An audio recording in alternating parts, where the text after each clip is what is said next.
de volta com o programa Despertar. Conversamos agora há pouco com a Tere Trentin. E agora vamos conversar com a doutora Franciele Bussolaro, fonoaudióloga há 19 anos aqui em Pato Branco. Ela tem pós-graduação em Educação Especial, Fonoaudiologia Hospitalar, Disfagia e atualmente ela está realizando uma pós em Fononeurofuncional. E ela vai nos contar um pouco sobre o quanto é importante a fonoterapia no tratamento de estimulação e reabilitação das crianças, dos adultos. Então, Franciele, muito bem-vinda ao nosso programa, é um prazer ter você aqui. Muito obrigada, Paty, eu fico muito feliz em participar. Que bom! E você vai contar um pouquinho para a gente quais hoje são as áreas de atuação da fonoaudiologia? Então, a fonoaudiologia é uma área bem ampla, né? Porque quando a gente fala em fono, geralmente se pensa na parte de fala, né? A criança não fala, encaminha para fono. Mas não, a fonoaudiologia ela é uma área que engloba parte de voz, né? Então, quem usa muito a voz, né, profissionalmente e tem alguma... Os cantores! Isso, que faz, né, uso profissional mesmo. E também tem nódulos nas pregas vocais, ou mesmo quem faz cirurgia de tireoide, às vezes, né, como é muito próximo, pode pegar, né, a inervação da prega vocal. A área de audição, né, a outra área. Então, essa área auditiva é desde do nascimento do bebê, que a gente faz o teste da orelhinha, que a gente vai aprofundar um pouquinho depois, e até o diagnóstico de perda auditiva, de implante coclear, né, que hoje em dia está muito Nossa, isso foi um divulgado. avanço, porque Isso. ajuda muito as crianças que não escutam a aprender a falar com o avanço que a medicina nos trouxe com o implante coclear. Isso. E me conta uma coisa, que tipo de pacientes chega hoje no teu consultório? Você atende mais crianças? Falando em crianças assim com deficiência, que é o nosso foco do nosso programa aqui, síndrome de Down, autistas, paralisia cerebral, todas essas deficiências você atende hoje em dia? Todas, são diversas, né? Então, assim, tem a parte de linguagem, de fala também, né? E a motricidade. Então, essas crianças vêm para mim com síndrome, né? Com as síndromes. Então, tem síndrome de Down, como você citou.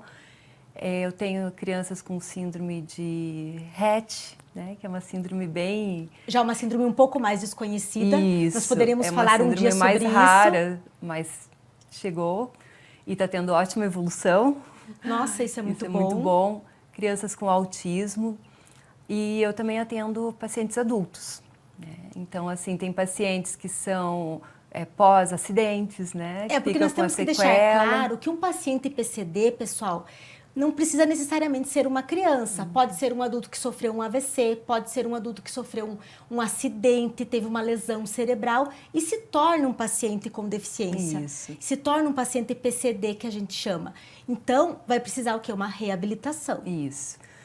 Então, a fonoaudiologia, na verdade, ela é muito, muito ampla, né, nesses aspectos, porque a gente trabalha desde o recém-nascido até o idoso. Então, é uma gama de atendimento muito ampla, assim. E dá pra gente dizer que o primeiro contato de uma criança ao nascer com uma fonoaudióloga é ainda na maternidade? É na maternidade. Eu trabalho no hospital também, né? Além da clínica, trabalho no hospital. Qual que é o papel da fono lá quando nasce o bebezinho? Os pais estão naquela euforia do nascimento, mas tem alguns testes muito importantes que a doutora Franciele vai explicar para nós um pouquinho. Então, eu faço o teste da orelhinha, que é para ver se o ouvidinho nasceu, né, todo perfeitinho, se a criança está ouvindo. Ele é um teste de triagem, doutora Franciele? Isso, é um aparelho, né? Tem um aparelhinho que a gente faz a triagem. Pode dar um falso negativo, digamos assim, porque no nascimento fica um pouquinho do líquido ainda, né? Dentro do ouvido. Então, às vezes pode dar um falso negativo. Tipo assim, os pais não podem se assustar se esse teste... A gente pede para remarcar, né, antes de qualquer... A pessoa ficar apavorada, meu Deus, meu filho agora não escuta, o que aconteceu? Então, tem essa repetição. Eu sempre oriento bem que né? Pode o motivo acontecer. que, né, pode acontecer. E assim, a gente remarca, se deu negativo novamente, aí é feito outro exame, que é o BERA. Que já é um exame mais aprofundado. Mais completo, é. E não depende da resposta do bebê, né? Nenhum desses dois exames depende da Sim, resposta porque do bebê. já nos primeiros dias da maternidade já é feito o teste da orelhinha. Isso, nasceu já pode estar E fazendo. vocês sabem, pessoal aí de casa, que esse teste da orelhinha, ele se tornou lei. O que foi, assim, um grande avanço para o Brasil, eu diria, porque todos os hospitais hoje é obrigatório e gratuito que seja feito esse teste nas crianças que nascem. Isso. Então houve uma triagem muito boa, porque a criança, se ela não escuta e ela for estimulada corretamente, ou ela ter essa possibilidade de fazer um implante coclear, isso ela vai conseguir um avanço muito grande na linguagem. E a independência, né? Eu sempre E a penso que a independência. criança com deficiência, seja qual for, eu acho que o maior objetivo é a independência dessa criança, porque ela vai crescer. Exatamente, ela vai não se vai tornar ser um criança adulto, sempre. não vai ser criança sempre. E eu queria perguntar para você o seguinte também. Os pais estão lá em casa assistindo ao programa e tem lá o seu filhinho, sei lá, de 1 ano, de 2 anos ou de 3 anos, e aquela criança está com um pouco de atraso na linguagem. Existem marcos do desenvolvimento se tratando de fala, para a gente contar para o pessoal de casa. Existem marcos do desenvolvimento que os pais devem se preocupar ou não com essa questão da fala? Tem. Então, assim, ampliando um pouquinho, né, a tua pergunta, então, assim, desde que o bebê nasce, quando a gente trabalha, às vezes, lá, o sugar do bebê, né, que é o mamar, tudo, então, desde ali a gente está preparando toda essa musculatura do bebê para vir a falar, né, porque o que a gente usa para se alimentar, para mamar, é a mesma musculatura que é para fala, né. Então, são lábios, língua, bochecha, né, então toda essa musculatura a gente precisa estar adequada para uma fala adequada, né? Além, lógico, da parte cognitiva, né? Que entra toda essa parte neuro. Então, o que acontece? Criança tem que estar, né? Assim, Vamos falando. Dizer, com 1 ano de idade aí, teria que falar algumas já tem que estar palavrinhas? começando a falar, né? O ideal é que já, pelo menos o papai, mamãe, o dá, o tá, né? Que ele saiba fazer a comunicação mínima Por exemplo, necessária, ali até os né? 2 anos, já um pouco mais avançado. Isso, e conforme ele vai falando, tem que ir aumentando esse vocabulário. Então, começa às vezes com palavrinha tipo mama, né? Então, o adulto, quem tá com ele, né, os pais, vão dar esse significado. Tipo, ele vai fazer mamar, porque ele começa com sonzinho, né? Aí, geralmente, a mãe fala, ai, tá com fome, vamos dar mamar, né? Ou, ai, tá chamando a mamãe. Vai então, dando um sentido para aquela você tem que dar o significado para essa linguagem do bebê. E é assim que a gente aprende, né?